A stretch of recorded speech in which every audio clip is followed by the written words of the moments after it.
बिस्मिल्लाहिर्रहमानिर्रहीम। अस्सलाम वालेकुम। कैसे हैं आप? उम्मीद है कि आप बिल्कुल ठीक होंगे। अल्लाह ताला से दुआ है कि आप हमेशा खुश और हंसते मुस्कुराते रहें। प्यारे प्यारे बहन भाइयों, आज मैं जो रेसिपीस आपके लिए लेकर आई हूँ वो है बेसनी रोटी। मौसम बरसात के पसंदीदा रोटी बेसनी और रवायती रोटी। आज मैं आपको बताऊँगी बेसनी रोटी बनाने का सही तरीका। इसमें मैं आपको कुछ टिप्स भी दूंगी ताकि आप रोटी को बेहतर से बेहतर और असल तरीके से बना सकें। तो प्यारे प्यारे बहन भाइयों, आइए शुरू करते हैं आज की रेसिपीज। लेकिन इससे पहले आप मेरे चैनल को सब्सक्राइब ज़रूर कर लें और बेल का बटन भी प्रेस कर लें और लाइक और शेयर ज़रूर कर लें। तो अब हम चलते हैं रेसिपीज़ की तरफ और शुरू करते हैं आज की रेसिपीज़। इसके लिए सबसे पहले एक बर्तन में 2 कप बेसन डाल लें। बेसन को छान कर साफ कर लें। इसके बाद इसको एक बाउल में या परात जो आपके पास हो बर्तन, उसमें डालें।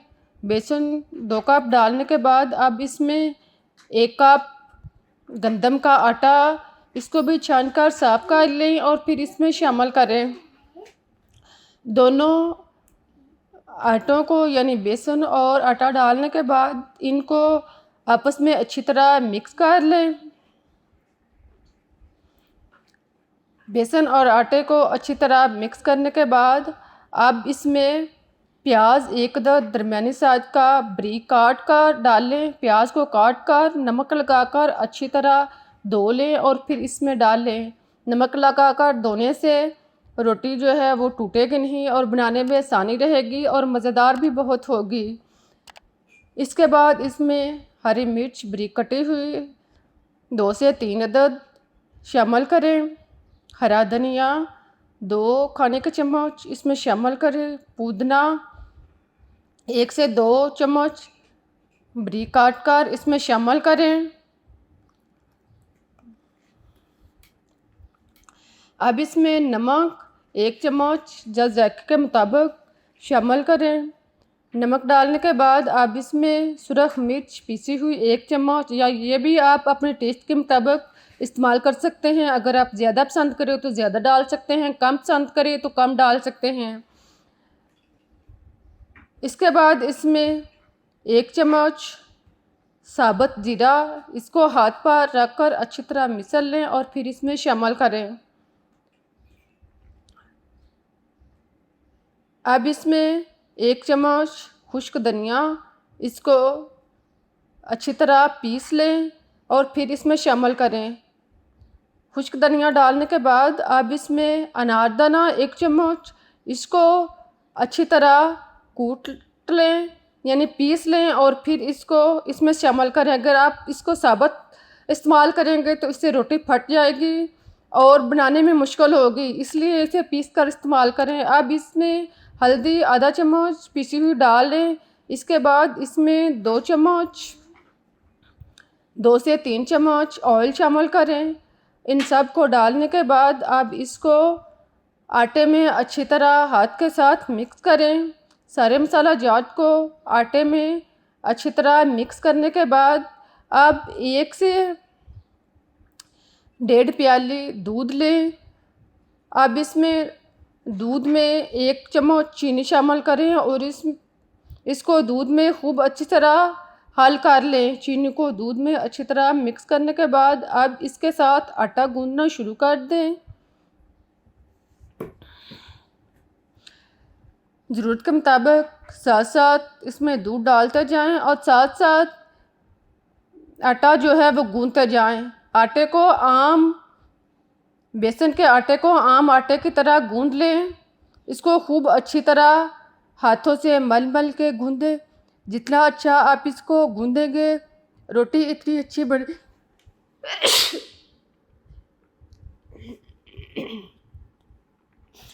आटे को अच्छी तरह गूंदने के बाद अब इसको ढाँप कर 15 मिनट के लिए रख दें।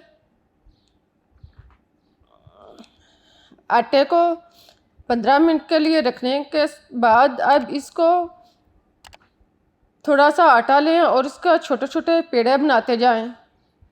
आटे को आम आटे की तरह यानी आम पेड़े की तरह इसको गोल पेड़ा बना लें।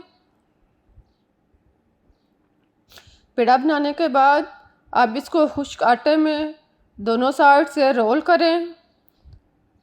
खुश्क आटे में अच्छी तरह रोल करने के बाद अब इसको बेलना शुरू करें। इसको आम रोटी की तरह बेलते जाएं। जिस तरह आम रोटी बेलते हैं इसी तरह इसको आराम से रोटी की शक्ल में बना लें। इसकी रोटी बेलने के बाद आप चूल्हे पर तवा रखें और तवे को अच्छी तरह गर्म होने दें। जब तवा गर्म हो जाए तो इस पर 1 चम्मच या थोड़ा सा घी लगा लें। आप बेली हुई रोटी जो है वो इसके ऊपर फैला दें। रोटी को तवे पर डालने के बाद अब इसको 1 से 2 मिनट पकाएं। जब ये एक साइड से पक जाए तो इसकी साइड चेंज कर दें। साइड चेंज करने के बाद दूसरी साइड भी थोड़ी देर के लिए पकाएं। अब इस पर घी लगाएं और इसकी साइड चेंज कर दें।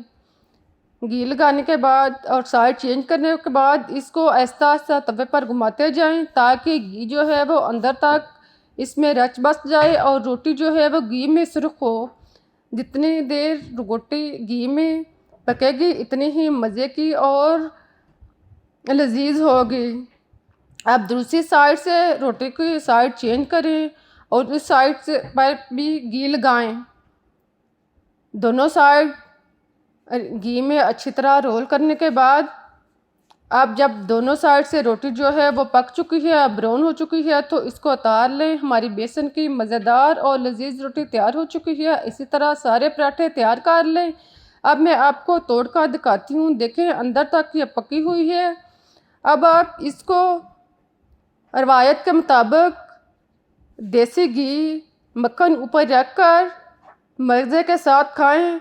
अगर आप मक्खन पसंद करें तो मक्खन रख सकते हैं। अगर आप अचार पसंद करें तो आप इसको अचार के साथ भी खाएं। ये बहुत मज़े की और लजीज यानी कि मौसम बरसात की ख़ास पसंदीदा पराठा है।